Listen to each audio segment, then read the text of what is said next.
यदि आप भी प्रेगनेंसी प्लान कर रहे हैं तो सबसे ज़्यादा कन्फ्यूज़न आपको इसी बात का रहेगा कि पीरियड के कौन से दिन पे आपको रिलेशन रखना चाहिए या फिर पूरे महीने में कितनी बार रिलेशन रखें ताकि प्रेगनेंसी के चांसेस सबसे ज़्यादा हो। और आपकी रेगुलर साइकिल है या फिर इरेगुलर साइकिल है तो उसमें सबसे ज़्यादा दिक्कत यही आती है कि प्रिसाइज दिन कौन से है जिस दिन रिलेशन रखने से प्रेगनेंसी रुकने के चांसेस ज़्यादा बढ़ जाएंगे। दूसरा क्वेश्चन ये आता है कि एक बार रिलेशन रखने के बाद स्पर्म कितने दिन तक आपकी बॉडी में जिंदा रहेंगे।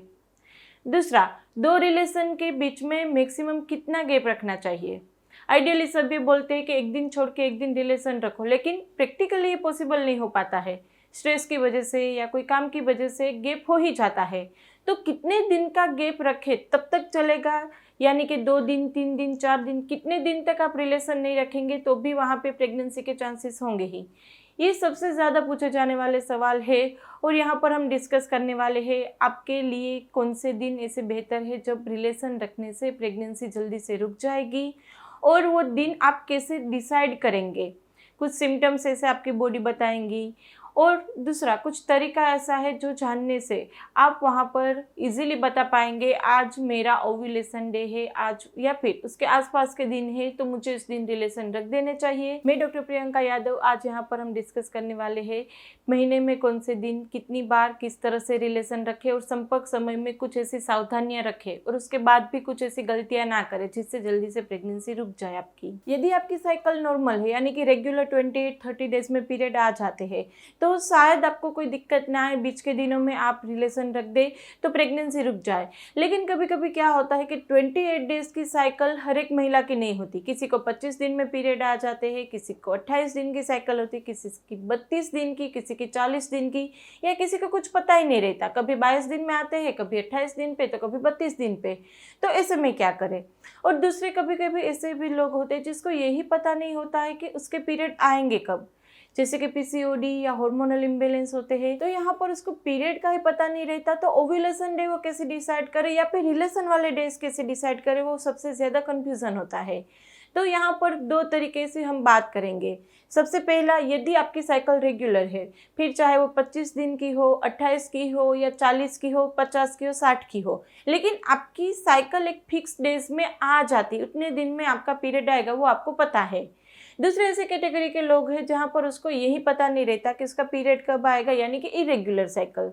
तो सबसे पहले बात करते हैं रेगुलर साइकिल में आप कैसे डिसाइड कर पाएंगे कब रिलेशन रखना है। तो यहाँ पर बहुत ही सिंपल फॉर्मूला यही है कि जो भी आपकी साइकिल है, चाहे वो 30, 40, 50 या 60, यदि फिक्स है तो उसमें से -14 कर दीजिए। यानी कि यदि आपकी साइकिल 28 दिन की है तो उसमें से 14 माइनस कर दो, तो 14 दिन के आसपास आपका ओव्यूलेशन होगा। और उसमें आपके फर्टाइल डेज होते हैं 12 से 16, यानी कि 12 से 16 के बीच में आप एक दिन छोड़ के एक दिन या डेली रिलेशन रखेंगे तो प्रेगनेंसी के चांसेस ज़्यादा होंगे। और यदि आपकी साइकिल 40 दिन की है तो उसमें से 14 बात करेंगे तो आएगा डेज 26, यानी कि 26 दिन पे आपका ओव्यूलेशन होगा और आपके फर्टाइल डेज रहेंगे 24 से 28 तक। तो इस तरह से यदि रेगुलर साइकिल भी है तो भी आप वहाँ पर अपना ओव्यूलेशन ट्रैक कर सकते हैं। ज़रूरी नहीं कि आगे के दिनों में 10 से 20 एक दिन छोड़ के एक दिन रिलेशन रखो तो ही प्रेगनेंसी रुकेगी। आपको अपना एग्जैक्ट डे जानना होगा और उसकी बहुत ईजी मेथड हम आपको आगे बताने वाले, यदि आप वो एडप्ट कर लेंगे आपका ओव्यूलेशन डे कभी मिस नहीं होगा। तो यदि आपकी साइकिल इरेगुलर है, इस तरह से रेगुलर में तो आपने पता कर दिया, 14 माइनस करके आपने डे जान लिया, लेकिन इरेगुलर है, पीसीओडी है, तो मुझे बहुत सारे क्वेश्चन आते हैं कि बिल्कुल मुझे पता ही नहीं चलता कब पीरियड आने वाले, मैं प्रिडिक्ट नहीं कर पाती, तो क्या करें। तो यहाँ पर ओव्यूलेशन होने की संभावना थोड़ी सी कम है, तो आप पहले अपनी साइकिल को रेगुलर करने की ट्राई कीजिए। और रेगुलर करने के लिए आप बहुत सारे तरीके आजमा सकते हैं। मेरे बहुत सारे वीडियो है जहाँ पर पीरियड रेगुलर करने के लिए क्या किया जाए, होम्योपैथिक मेडिसिन की भी आप हेल्प ले सकते हैं। तो एक बार पीरियड आपके रेगुलर हो जाएंगे, फिर चाहे वो 28 डेज की साइकिल ना बन के 40 या 50 कोई भी फिक्स डेज में साइकिल बन जाए आपकी, तो वहाँ पे ओव्यूलेशन होगा। और एक बार ओव्यूलेशन होगा तो उसकी क्वालिटी अच्छी करके वहाँ पे प्रेगनेंसी आप जल्दी से रुका सकते हैं। तो बहुत इरेगुलर साइकिल हो वहाँ पर सबसे पहला काम आपको साइकिल रेगुलर करने का है। और उसमें यानी कि पीसीओडी है या हार्मोनल इम्बैलेंस है, उसमें आपको ओव्यूलेशन ट्रैक करना है तो क्या करें। तो उसके लिए मैं आपको आगे चीज़ बताने वाली हूँ। यदि आप वो फॉलो करेंगे तो इरेग्युलर साइकिल में भी आप वहाँ पर ओव्यूलेशन चेक कर सकते हैं। दूसरी साइकिल रेगुलर हो या इरेग्युलर हो, उसमें ये आती है कि अंडा नहीं बनता है, या फिर कभी कभी रेगुलर साइकिल में भी 14 डे पे ओव्यूलेशन ना होके 18, 20 या 22 दिन पे होता है। ये उसको जनरली पता चलता है फॉलिकुलर स्टडी से। इसमें उसको देखा जाता है कि उसका अंडा नहीं बन रहा है, उसके हार्मोन इतने इम्बेलेंस होते हैं। तो यहाँ पर हर महीने फॉलिकुलर स्टडी करवाना तो थोड़ा सा डिफिकल्ट हो जाता है। स्पेशली इस टाइम पे आप हर महीने फॉलिकुलर स्टडी के लिए बाहर जाएंगे तो आपको वहाँ पे डिजीज लेके आने के चांसेस ज़्यादा रहेंगे। यदि आप फॉलिकुलर स्टडी नहीं कराना चाहते तो दूसरा ऑप्शन होता है, घर पे बैठे आप ओव्यूलेशन किट का सहारा ले सकते हैं। अब ओव्यूलेशन किट जो मिलती है बाजार में, उसमें दिक्कत ये आती है कि वो सिर्फ और सिर्फ आपका LH हार्मोन ही मेजर करेगा, यानी कि आपकी बॉडी में जब ओव्यूलेशन होगा उससे पहले LH की पीक आती है, और वो LH की पीक आपको उस वो ओव्यूलेशन किट में बताता है कि यहाँ पे LH पीक आई है, यानी कि 2 डार्क लाइन आई है, आपका ओव्यूलेशन हो सकता है। लेकिन आपको भी पता है कि कभी कभी वहाँ पे LH सर्ज आने के बाद भी ओव्यूलेशन नहीं होता, अंडे की साइज बड़ी होती जाती है, वो सिस्ट में कन्वर्ट हो जाती है। जब तक आप यदि इंजेक्शन नहीं लेते या होम्योपैथिक दवा लेते हैं तो उसमें उसका डोज नहीं लेते, तब तक अपने आप अंडा वहाँ पे रप्चर नहीं होता है। तो यहाँ पर ये दिक्कत आएगी आपको, यानी कि आपको वहाँ पर ऐसा लगेगा कि मेरा ओव्यूलेशन हो गया, 2 पीक है, आप उसके 2 दिन रिलेशन रख देंगे, बाकी के दिनों में रिलेशन रखना बंद कर देंगे। लेकिन एक्चुअली आपका अंडा बाद में भी रिलीज हो सकता है, क्योंकि आपको प्रोजेस्टेरोन हार्मोन तो उसमें मेजर नहीं होगा। एक बार ओव्यूलेशन हो जाए उसके बाद आपकी बॉडी में प्रोजेस्टेरोन हार्मोन आ जाता है। यदि उसको आपको ये पता चल जाए तो आपको ये पता चल जाएगा कि मेरा LH सर्च भी हुआ और ओव्यूलेशन भी हो चुका है, तो वहाँ पर आप इस तरह से रिलेशन प्लान कर देंगे, दिक्कत खत्म।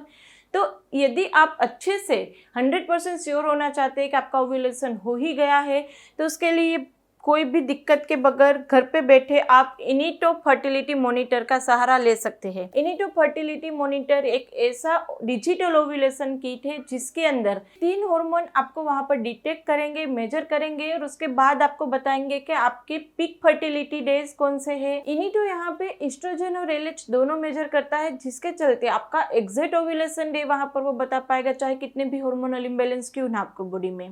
और दूसरा, जैसे ही ओव्यूलेशन होता है आपकी बॉडी में प्रोजेस्टेरोन आया या नहीं, वो भी इनिटो मेजर करेगा, यानी कि एस्ट्रोजन, LH और प्रोजेस्टेरोन से आपका ओव्यूलेशन कब होगा और हो चुका है नहीं, वो कितने भी आपके हार्मोनल इम्बैलेंस हो तो भी इनिटो प्रिसाइसली आपको बता पाएगा। तो यहाँ पर आपको ये कंफ्यूजन रहेगा कि ये इनिटो फर्टिलिटी मॉनिटर यूज कैसे करते हैं, इसको यूज करना भी थोड़ा सा डिफिकल्ट होगा। जी नहीं, बहुत ही सिंपल तरीके से आप उसको यूज कर सकते हैं। मैं यहाँ पे डेमो दिखा रही हूँ। इनिटो फर्टिलिटी मॉनिटर ऑर्डर करने पर आपको मिलेगा एक इस तरह से डिवाइस, जो आपको कनेक्ट करना है आपके मोबाइल के साथ, और दूसरा मिलेगा आपको इनिटो फर्टिलिटी मॉनिटर स्ट्रिप्स। इसके अंदर 10 स्ट्रिप आपको साथ में मिल जाएगी। फिर मोबाइल में आपको इनिटो की ऐप डाउनलोड करनी है और उसमें यहाँ पर आपको ये QR कोड स्कैन करना है, और एप्लीकेशन में पूछे जाने वाली बेसिक इन्फॉर्मेशन को आपको फिलअप करना है। फिर उसमें आपको अपने पिछले 3 साइकिल की सारी हिस्ट्री ऐड कर देनी है। सारी डेटा एंट्री के बाद आपको यहाँ पे बताया जाएगा कि पहला टेस्ट कौन से दिन पे करना है। जनरली पीरियड के 6ठे दिन पे आपको पहली बार टेस्ट परफॉर्म करना होता है, और आगे कब कब टेस्ट करना है वो नोटिफिकेशन आपको एप्लीकेशन दे देगी। और ओव्यूलेशन टेस्ट करने के लिए आपको यहाँ पे सारे स्टेप दिखाए जाएंगे। सबसे पहले आपको एक यूरिन की रिक्वायरमेंट होगी, जो सुबह का पहला यूरिन आपको लेना है, और इनिटो मॉनिटरिंग की जो स्ट्रिप आती है वो आपको यहाँ पे यूज़ करनी है। और यहाँ पर आपको टाइमर भी दिया जाएगा, जिससे आपको इजीली याद रहे कि कब आपको इंसर्ट करनी है और कब आपको वहाँ पर बाहर निकाल लेनी है। उसके बाद पीछे का कैप यहाँ से निकाल के आपको आगे इंसर्ट कर देना है। अब नेक्स्ट स्टेप है अपने फर्टिलिटी मॉनिटर को अपने मोबाइल के साथ अटैच करना। तो इस तरह से आप अटैच कर लीजिए, और उसके बाद ये जो हमारी चेक की हुई स्ट्रिप है उसको यहाँ पर हमें इंसर्ट करना है, और यहाँ पर 300 सेकंड के बाद आपको अपना रिजल्ट मिल जाएगा। यहाँ पर हमें अपना रिजल्ट मिल जाएगा जैसे कि लो फर्टिलिटी। और आपको समझ में ना आए लो फर्टिलिटी का मीनिंग क्या है, तो इसके साथ आपको एक यूज़र गाइड मिल जाएगा। यूज़र गाइड में आप चेक कर सकते हैं कि इसका क्या मतलब है। जैसे यहाँ पर पिक फर्टिलिटी, यानी कि आपके नेक्स्ट 24 आवर्स में ओव्यूलेशन होने वाला है तो आपको रिलेशन स्टार्ट कर देना चाहिए। हाई फर्टिलिटी का मीनिंग है कि आपको यहाँ पर फर्टी लेवल हाई है, यानी कि 3 या 4 दिन में आपका ओव्यूलेशन हो जाएगा, तो आप एक दिन छोड़ के एक दिन रिलेशन स्टार्ट कर दीजिएगा। लो फर्टिलिटी का मीनिंग है कि अभी यहाँ पर अंडा रिलीज नहीं हुआ है। आप लोग यदि रिलेशन मेंटेन ना करना चाहे तो यहाँ पर रिलेशन नहीं रखेंगे तो भी चलेगा। और ओव्यूलेशन कन्फर्म्ड यानी कि आपका ओव्यूलेशन सक्सेसफुल हो गया है, 3 दिन तक डेली आप रिलेशन वहाँ पे रख दीजिए, जिससे प्रेगनेंसी इसी महीने रुकने के चांसेस आपके बढ़ जाएंगे। तो इस तरह से आप घर पे बैठे ही अपना ओव्यूलेशन ट्रैक कर सकते हैं और इजीली अपने रिलेशन को प्लान कर सकते हैं। यदि आप भी इनिटो फर्टिलिटी मॉनिटर मंगवाना चाहते हैं तो उसकी लिंक हमने डिस्क्रिप्शन बॉक्स में रख दी है, आप वहां पर जाके चेक कर सकते हैं और घर पर मंगवा भी सकते हैं। इसमें से भी कुछ कन्फ्यूजन है, कुछ क्वेरी है तो आप हमें कमेंट बॉक्स में पूछ सकते हैं या फिर हमारी टेलीफोनिक अपॉइंटमेंट भी बुक करवा सकते हैं। यदि आपको प्रेगनेंसी रुकने में कोई दिक्कत आ रही है, जैसे ओव्यूलेशन नहीं हो रहा है या फिर AMH ज़्यादा है या AMH कम है या आपको IUI बोल दिया गया हो या और कोई दिक्कत हो जिसके चलते प्रेगनेंसी नहीं रुक रही है, तो होम्योपैथिक मेडिसिन वहाँ पर वंडर वर्क्स करती है। आप वहाँ पर होम्योपैथिक मेडिसिन का सहारा ले सकते हैं और इसके लिए हमारी टेलीफोनिक अपॉइंटमेंट बुक कराना चाहे तो उसकी सुविधा भी रखी है। टेलीफोनिक अपॉइंटमेंट बुक कराने की सारी डिटेल नीचे डिस्क्रिप्शन बॉक्स में रखी हुई है, वहाँ पे जाके व्हाट्सएप पे इतना ही कहना मुझे आपके अपॉइंटमेंट चाहिए, आगे मेरी टीम आपको गाइड कर देगी। अभी तक मुझे इंस्टा पे फॉलो नहीं किया तो कर लीजिए, क्योंकि वहाँ पे Q&A लाइव सेशंस होते रहते हैं, जल्दी से आंसर मिल जाएंगे। वीडियो अच्छा लगे तो उसको लाइक एंड शेयर करना नहीं भूलना है और चैनल को सब्सक्राइब नहीं किया तो कर लीजिए, क्योंकि आप लोगों के लिए बिल्कुल ही फ्री है। तो चलो फ्रेंड, फिर जल्दी से मिलेंगे नए वीडियोज़ के साथ, तब तक के लिए stay healthy, stay free, bye.